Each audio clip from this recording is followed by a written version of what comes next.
The morning sun streamed through the tall windows of Windsor Castle as 10-year-old Prince George made his way down the grand corridor. His footsteps echoed softly against the marble floors as he searched for his father's reading glasses, which had gone missing again. Prince William had asked him to check the guest rooms, and George was determined to be helpful. The young prince had always been curious about the castle's many rooms and secret passages. Today felt different somehow, as if the old walls were whispering stories he had never heard before. His grandmother, Queen Elizabeth, had passed away 2 years ago, and since then the castle felt both familiar and strange to him. George pushed open the door to one of the guest rooms that his step-grandmother sometimes used when she stayed overnight. The room smelled of lavender and old books, just like his late grandmother's rooms used to smell. He looked around carefully, checking the bedside tables and the small desk by the window. As he searched, George noticed that one of the dresser drawers was slightly open. His father had always taught him to be respectful of other people's belongings, but the glasses might have fallen behind the furniture. He gently pulled the drawer open a bit more to check if anything had slipped down the back. What he saw made his heart stop for a moment. There, nestled among some silk scarves and jewelry, was a ring that looked exactly like one he had seen in old photographs. It was a beautiful sapphire ring surrounded by diamonds, set in white gold. The blue stone caught the morning light and seemed to glow with its own inner fire. George's hands trembled slightly as he recognized it immediately. This was his mother Diana's engagement ring. He had seen it countless times in the photo albums his father kept, and in the documentaries about his mother that he was sometimes allowed to watch. The same ring that had belonged to his great-grandmother, the Queen Mother, before Diana wore it. But why was it here? George knew that his father had given this ring to his mother when they got engaged. He had heard the story many times about how William wanted to honor Diana's memory by having wear her ring. The ring should have been with his mother, not hidden away in its drawer. Confusion swirled in George's young mind as he stared at the precious piece of jewelry. He reached out to touch it, then pulled his hand back, afraid to disturb anything. Questions raced through his head faster than he could process them. Had his mother given the ring for safekeeping? But why would she do that when she wore it every day? The sound of footsteps in the hallway made George quickly close the drawer and step back. His heart pounded as he pretended to look under the bed for the missing glasses. Entered the room with a warm smile, carrying fresh towels. "George, darling, what are you doing in here?" she asked kindly, setting the towels on the bed. "Dad sent me to look for his reading glasses," George replied, trying to keep his voice steady. "I thought they might have fallen in here somewhere." Nodded and helped him search the room properly, chatting about his upcoming school project and asking about his little sister Charlotte and brother Louis. George answered politely, but his mind kept drifting back to the ring in the drawer. Every time moved near the dresser, his pulse quickened. After they finished searching without finding the glasses, George thanked and left the room. But he couldn't shake the image of his mother's ring from his mind. He wandered through the castle corridors, no longer looking for the glasses, but trying to understand what he had discovered. George found himself in the portrait gallery, where paintings of his ancestors lined the walls. He stopped in front of a large painting of his grandmother Diana, looking radiant in her wedding dress. Her smile seemed to follow him as he studied every detail of her face, looking for answers that the painting couldn't give. He remembered the stories his father had told him about Diana, how she was kind to everyone, how she loved children, and how she had died when William was not much older than George was now. William always spoke of Diana with such love and sadness in his voice, and George could see how much his father missed her. The more George thought about it, the more confused he became. If the ring in its drawer was really his mother Diana's engagement ring, then what ring was his mother wearing? George had never paid close attention to jewelry before, but now he realized he should have been more observant. That evening at dinner, George found himself staring at his mother's left hand as she cut his little brother Louis's food. The ring she wore sparkled in the candlelight, but now George wasn't sure if it was the same one he had seen in all those photographs of Diana. "George, you're very quiet tonight," his father noticed. "Is everything all right?" George looked up at William, then at who was visiting for dinner. He wanted to ask about the ring, but something held him back. Maybe he had imagined it. Maybe he was wrong about what he had seen. Or maybe there was a perfectly reasonable explanation that he just didn't understand yet. "I'm fine, Dad," George said softly. just thinking about school stuff. But as the family continued their meal, George's mind raced with possibilities. He decided he needed to see the ring again to be absolutely sure. Maybe he had been mistaken. Maybe it wasn't Diana's ring at all, just one that looked similar. After all, many engagement rings had sapphires and diamonds. Later that night, as George lay in his bed, he made a decision. Tomorrow, he would find a way to get another look at the ring in its drawer. He needed to know for certain what he had discovered, and more importantly, he needed to understand what it meant for his family. The young prince fell asleep with questions swirling in his head, unaware that his discovery would soon change everything he thought he knew about his family's history. In his dreams, he saw his grandmother Diana smiling at him from her portrait, as if she was trying to tell him something important that only he could understand. As the night grew deeper and the castle settled into silence, George's innocent question hung in the darkness like a secret waiting to be revealed. Why was his mother's engagement ring hidden away in its drawer, and what did it mean for the people he loved most in the world? The next morning, George woke up with his heart already racing. He had barely slept, thinking about the ring and what it could mean. During breakfast, he watched his parents carefully, looking for any signs that something was wrong. His mother seemed her usual cheerful self, laughing with Charlotte about her upcoming ballet recital. His father, William, was reading the morning news on his tablet, occasionally sharing interesting stories with the family. Everything seemed normal, but George felt like he was carrying a heavy secret that was getting harder to bear with each passing hour. After breakfast, George waited for the right moment to return to his room. He knew she usually went for a walk in the gardens after her morning tea, which would give him enough time to take another look at the ring. His plan was simple: get a closer look, maybe even take a photo with his phone if he dared, and then figure out what to do next. When left for her walk, George slipped back into the guest room. His hands were shaking as he opened the drawer again. There it was, exactly where he had seen it before. This time, he took a longer look, studying every detail he could remember from the photos of his mother, Diana. The sapphire was deep blue, almost like the ocean on a clear day. The diamonds around it sparkled brilliantly, and the setting looked exactly like the one in his father's photo albums. George was certain now that this was Diana's original engagement ring. But if that was true, then what was his mother wearing? George carefully took out his phone and took a few pictures of the ring, making sure not to touch it or move it from its position. His hands were trembling so much that the first few photos were blurry, but he finally managed to get some clear shots.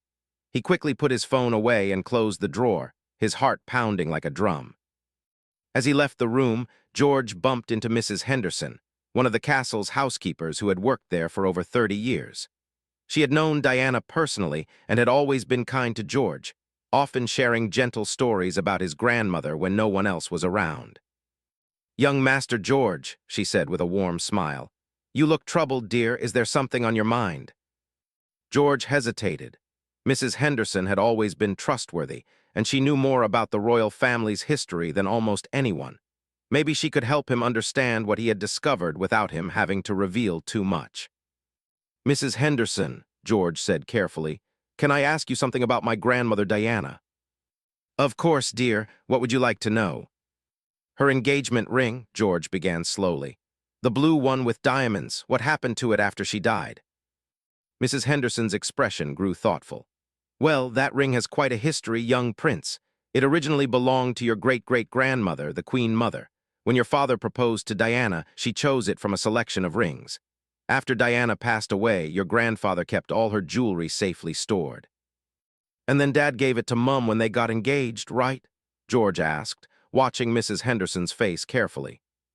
"Your father wanted to honor Diana's memory, yes," Mrs. Henderson replied, but something in her tone made George pay closer attention.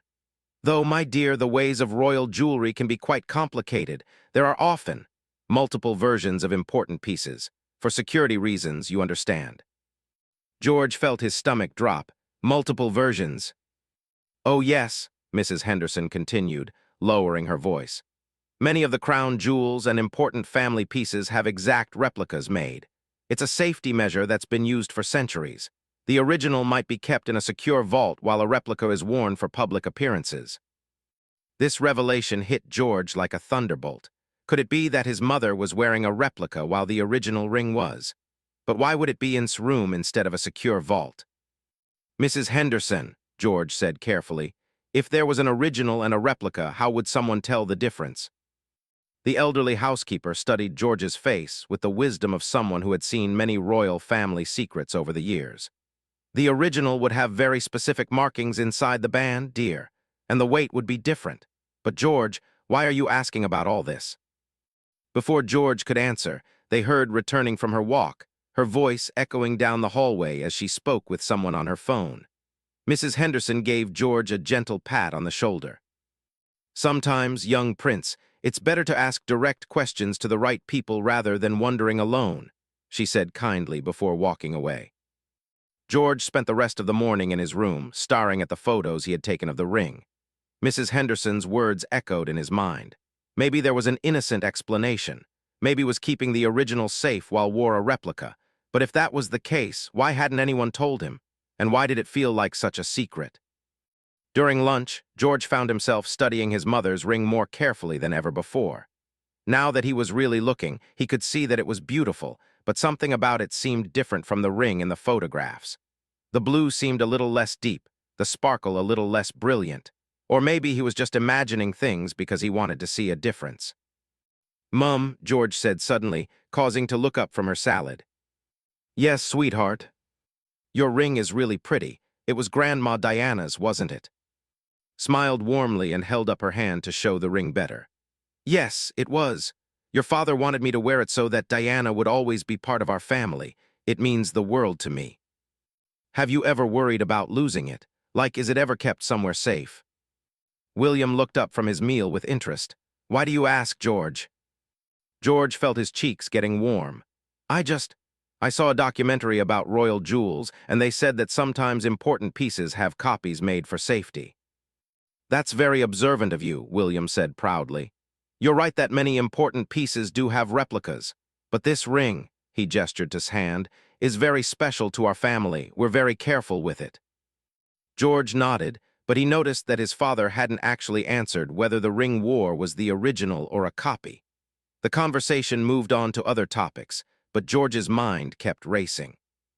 That afternoon, while his parents were busy with their royal duties and his younger siblings were napping, George made a decision. He needed to see this ring one more time, and this time, he needed to look for the markings that Mrs. Henderson had mentioned. He waited until went to the library for her afternoon reading time, then slipped back into her room. His heart was pounding as he opened the drawer for the third time. The ring was still there, sitting among the silk scarves like a beautiful secret. This time, George was more careful. He looked around to make sure no one was coming, then gently lifted the ring from its hiding place. It was heavier than he expected, and when he turned it over, he could see tiny markings inside the band. There were numbers and what looked like a small crown symbol. George quickly took photos of these markings, then carefully placed the ring back exactly where he had found it. As he closed the drawer, he heard footsteps approaching. He quickly moved to the window and pretended to be looking at the gardens when entered the room. "George, what a surprise to see you here again," she said with a smile. "Did you ever find your father's glasses?" "Oh, yes," George lied. "They were in the library. I was just looking at the gardens. They're really beautiful from this window." Joined him at the window and they looked out at the perfectly manicured lawns together. "They are lovely, aren't they? Your grandmother Diana used to love these gardens. She would spend hours out there, especially in the rose garden." At the mention of Diana, George felt his chest tighten. "Did you know her well?" "Not as well as I would have liked," replied softly. "Things were complicated back then, but I always admired her love for you boys and her dedication to charity work." George nodded, but inside he felt more confused than ever. If respected Diana's memory, why did she have her ring hidden away? Was she protecting it, or was there something else going on? As evening approached, George realized he needed help figuring out what the markings on the ring meant. He decided to research royal jewelry markings online, hoping to find some answers that would help him understand what he had discovered. What he found in his research would shock him even more than finding the ring itself, and would force him to confront a truth about his family that no 10-year-old should have to face alone. That night, George sat in his room with his laptop, searching for information about royal jewelry markings. What he discovered made his stomach feel like it was full of butterflies. According to several websites about royal jewelry, The markings he had photographed were consistent with pieces from the official crown jewel collection. The small crown symbol and specific numbers indicated that the ring in its drawer was indeed an original royal piece, not a replica. George stared at his computer screen, trying to process what this meant. If the ring in its drawer was the original, then what was his mother wearing? And why was the original hidden away instead of being worn or kept in the official royal vault? Over the next few days, George found himself acting differently around his family. He watched everyone more carefully, looking for signs of secrets or hidden tensions. He noticed small things that he had never paid attention to before.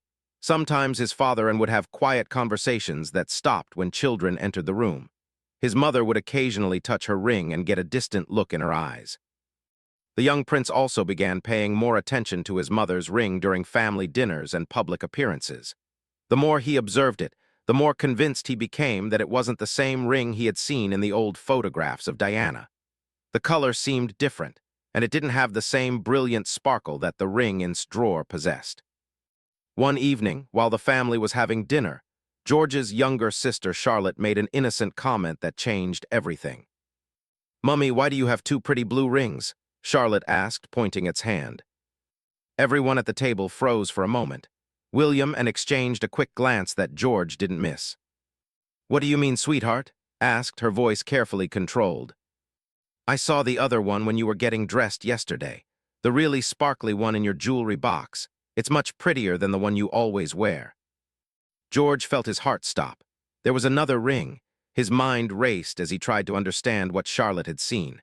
Could have the original ring hidden away while wearing a replica. But then why was there also a ring in its drawer? "You must have seen the light reflecting off something else, darling," said gently, but George could hear the tension in her voice. After dinner, George couldn't concentrate on anything. He tried to do his homework, but his mind kept wandering back to Charlotte's innocent observation. That night, he made another difficult decision. He needed to see what Charlotte had noticed in his mother's jewelry box.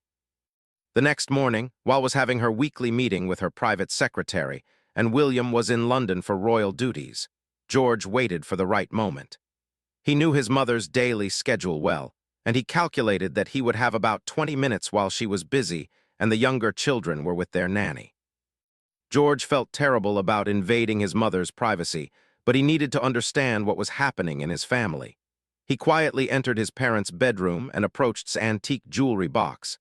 His hands trembled as he opened it carefully. Inside, among various necklaces, earrings, and bracelets, George found what Charlotte had seen.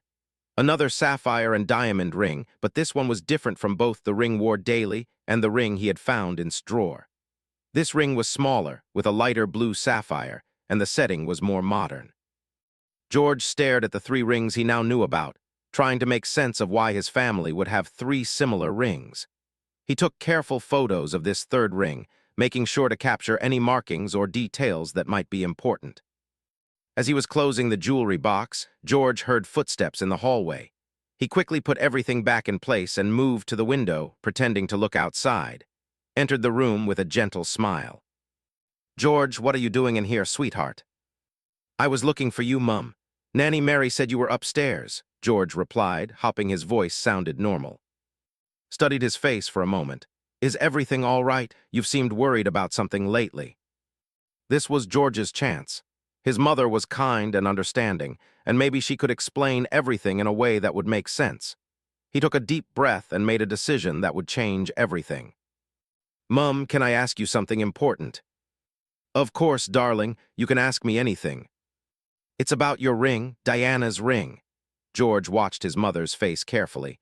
"I know there are different versions of it, and I'm confused about which one is real." His expression changed immediately. She sat down on the edge of the bed and patted the space next to her for George to join her. "What makes you think there are different versions, George?" George hesitated, then decided to be honest. "I found one in its drawer by accident when I was looking for Dad's glasses, and Charlotte mentioned seeing another one in your jewelry box, and the one you wear every day. It looks different from the pictures of Grandma Diana wearing it." Was quiet for a long moment, and George could see her struggling with how to respond. Finally, she sighed and took his hand. "George, you're very observant, and you're old enough to understand some complicated things about our family. But what you've discovered, it involves adult decisions that were made for very good reasons. What kind of decisions? Looked toward the door, then back at George. When your father and I got engaged, there were complications with Diana's original ring. It had become a symbol of so much pain and difficult memories for your father. But he also wanted to honor Diana's memory and include her in our marriage. George listened carefully, sensing that his mother was choosing her words very carefully. So we decided that I would wear a replica for everyday wear, to protect the original and to allow your father to heal from some painful memories. The original ring is kept safe, and someday, when you or Louis get married, it can be given to your future wife if that's what the family decides. But why is there one in its drawer? George asked. His face grew more serious. That's something you would need to ask your father about, George. There are some family decisions that happened before you were born that I can't fully explain. George felt frustrated, but also relieved that his mother was being honest with him. And the ring Charlotte saw in your jewelry box. That was my grandmother's ring from my family. Sometimes I wear it when I want to feel close to my own heritage. George nodded, understanding more now but still feeling like there were missing pieces to the puzzle. That evening, when William returned from London, spoke with him privately. George could hear their muffled conversation from his room, and he knew they were discussing what he had discovered. Later, William came to George's room for a father-son talk. Your mother tells me you've been asking some very grown-up questions about family jewelry, William said, sitting on George's bed. I didn't mean to snoop, Dad. I was just confused about why there seemed to be different rings when they're supposed to be the same one. William was quiet for a moment, looking out George's window at the darkening sky. George, when I was not much older than you are now, I lost my mother in a very tragic way. That ring. It held beautiful memories, but also very painful ones. When I decided to propose to your mother, I wanted Diana to be part of our new beginning, but I also needed to find a way to honor the past without being trapped by it. So you had a copy made. Actually, the situation is more complicated than that. There were already 2 rings by the time your mother and I got engaged. The original Diana wore, and one that had been made for security reasons years earlier. When Diana died, both rings were kept in the royal collection. George felt pieces of the puzzle starting to fit together, and the one in its drawer. William's expression grew more serious. That's part of a story that involves decisions made by several adults, including your grandfather Charles, and someday, when you're older, you'll understand all the complicated feelings and choices that adults sometimes have to make about the past and the future. But why can't you tell me now? Because some adult problems are too heavy for children to carry, even children as smart and mature as you are. What I can tell you is that every decision made about Diana's ring was made out of love and respect for her memory, even if the decisions seem confusing now. George thought about this for a moment. Will you tell me the whole truth when I'm older? I promise, William said, pulling George into a hug. And I'm proud of you for asking these questions. It shows you care about our family and about honoring the people we love. As his father tucked him into bed, George felt better than he had in days. He still didn't understand everything about what he had discovered, but he knew that his family loved each other and that they had tried to make the best decisions they could about a very complicated situation. Years later, when George was much older, he would learn the complete truth about Diana's rings and the difficult decisions his family had made about preserving her memory while moving forward with their lives. He would understand that sometimes love means making choices that seem mysterious to others, but that come from a place of deep caring and respect. But for now, 10-year-old George fell asleep knowing that his family had trusted him with an important secret, and that sometimes the most precious things in life are not the objects themselves, but the love and memories they represent.